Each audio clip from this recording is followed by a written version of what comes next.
कि भारत को जो है कन्वर्ट कर लेंगे गजवाए हिंद। पर गजवाए हिंद करने की जरूरत ही नहीं पड़ेगी, कुछ सालों के अंदर वैसे ही उनकी पॉपुलेशन बढ़ जाएगी। आज इंग्लैंड और लंदन की स्थितियां देखते हो, शरीयत का कानून लंदन में लग रहा है, ऑस्ट्रेलिया में स्थितियां खराब हो गई है, जर्मनी में खराब हो गई। ये बहुत अच्छी स्ट्रेटेजी है इस्लाम की कि वो अपने एक्सेस पॉपुलेशन को दूसरे देशों में डेमोक्रेसी की आड़ में भेज देता है, बाद में वहां पे शरीयत का कानून लगवा देता है, लेकिन अरब कंट्री के अंदर कोई भी रेफ्यूजी नहीं रखा जाता है। मैं एक रिपोर्ट देख रहा था बीबीसी की, शायद बीबीसी की रिपोर्ट थी, जहां पे सऊदीया का जो वर्टिकल शहर बन रहा है उसमें कई गांवों के लोगों को मरवा दिया उसने, ऐसा आरोप है उन पर। तो वहां तो मस्जिदें हटाने में भी वो सोचते नहीं है, और यहाँ पर हिंदू भीख मांग रहा है कि जरा मुझे कृष्ण का मंदिर दे देना, जरा मुझे ये मंदिर दे देना। हमारे साधु संतों ने जो समाज के लिए काम किया, समाज उनके साथ भी नहीं खड़ा है। क्या आपको पता है कि आयुर्वेद के नाम पर भारत देश के अंदर जो फार्मेसी काम कर रही है वो मुस्लिम द्वारा चलाई हुई भी कई फार्मेसी हैं, और उनके 500 प्रोडक्ट्स हैं। रामदेव को सपोर्ट नहीं करने का कारण ये भी है। हमदर्द का एक टॉनिक है सिंकारा, उसको प्रमोट करते हुए कम्युनिस्ट पार्टी के कुछ नेता कहते हैं कि ये शक्तिवर्धक है। उनको पूछो तुम्हें कैसे पता चला ये शक्तिवर्धक है, कोई लेबोरेटरी टेस्ट है?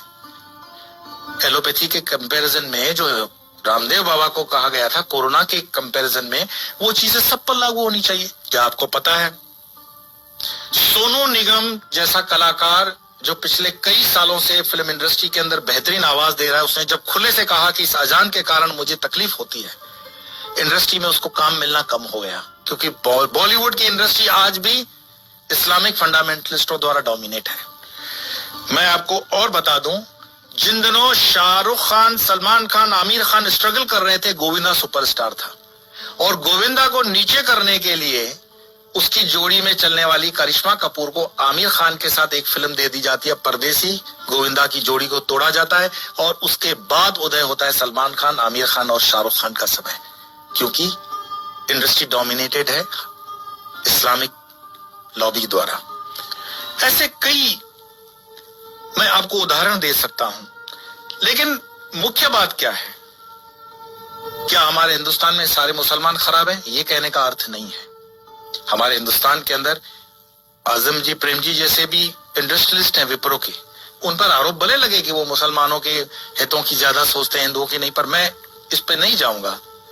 परंतु यहाँ मुसलमान न सिर्फ बढ़ रहे हैं, सुख संपन्नता के साथ बढ़ रहे हैं, ऐसा उस रिपोर्ट में कहा गया है। तो दुखी कौन हो रहा है? दुखी हो रहा है हिंदू। हिंदू क्यों दुखी हो रहा है?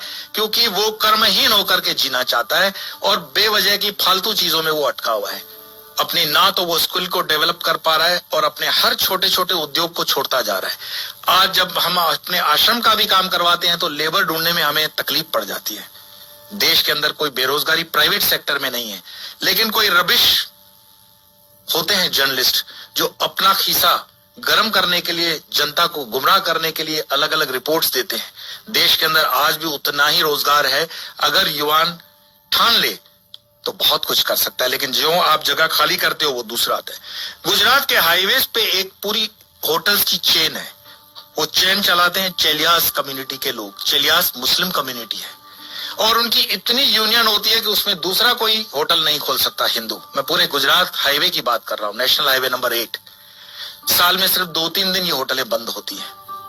आपकी ताकत नहीं है कि इस इलाके में कुछ काम कर सको, और उनके होटलों के नाम जो रखे जाते हैं इतने मिसगाइडिंग होते हैं कि आपको पता भी न पड़े कि ये हिंदू की है कि मुस्लिम की है। होटल का नाम होता है भारत, नव Gujarat, Tulsi, Kabir, Jai Hind, Sarvodaya, dine in, dine out. किसको पता पड़ रहा है ये इस्लामिक माइंडसेट की होटल है? लेकिन सारे ट्रक ड्राइवर जानते हैं ये अपने वाले की है। लेकिन हिंदू को इतना बुद्धि नहीं होता कि ये किस होटल में जा रहा है, क्या खा रहा है, क्योंकि जीवन भर हमने हलाल खाने के लिए ठेका ले रखा है। हिंदू को इतना स्वाभिमान नहीं है कि वो कह दे कि जो मैं खान पान खाता हूं तो मेरे प्रोडक्ट पर तुम लोग सात्विक, राजसिक या तामसिक का लेबल लगाओ। भाई सात्विक है तो उसको ऑरेंज कर दो, राजसिक है तो उसको लाल कर दो, तामसिक है तो उसको काला कर दो, वेजिटेरियन का ग्रीन तो है ही। हर चीज पे हलाल लगा हुआ है और हलाल का तुम्हें मलाल भी नहीं है। तो कितने में तुम प्याज लहसुन को मत खाओ, लेकिन ये हलाल खाते हुए तुम्हारे बच्चे जो हैं क्या बन रहे हैं? ये जिहाद करने की जरूरत पड़ेगी नहीं उनको।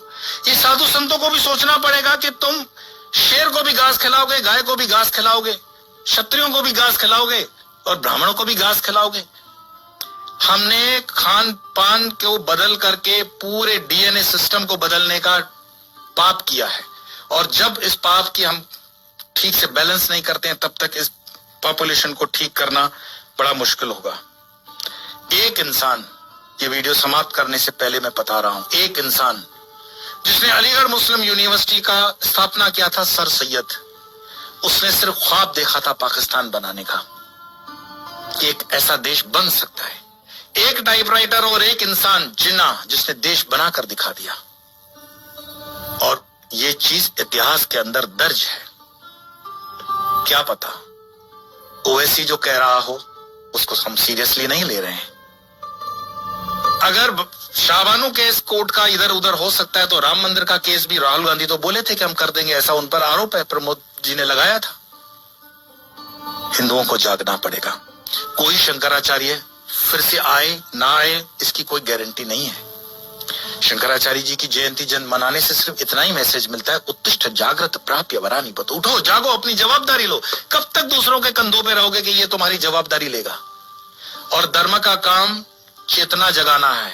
बाकी ये मेरा वीडियो मरे हुए लोगों के लिए तो है नहीं, चैतन्य लोगों के लिए। और चैतन्य जो सुन रहे हैं उनको लगता है कि आगे 2-4 चैतन्य है तो फॉरवर्ड कर देना, और मरे हुए लोगों को वीडियो देखने के लिए मैं कोई आग्रह करता ही नहीं हूं। आपके भीतर आपका सनातन जागे, भारत जागे, हिंदुत्व जागे, इसी प्रार्थना के साथ इतना ही। कल फिर मिलेंगे।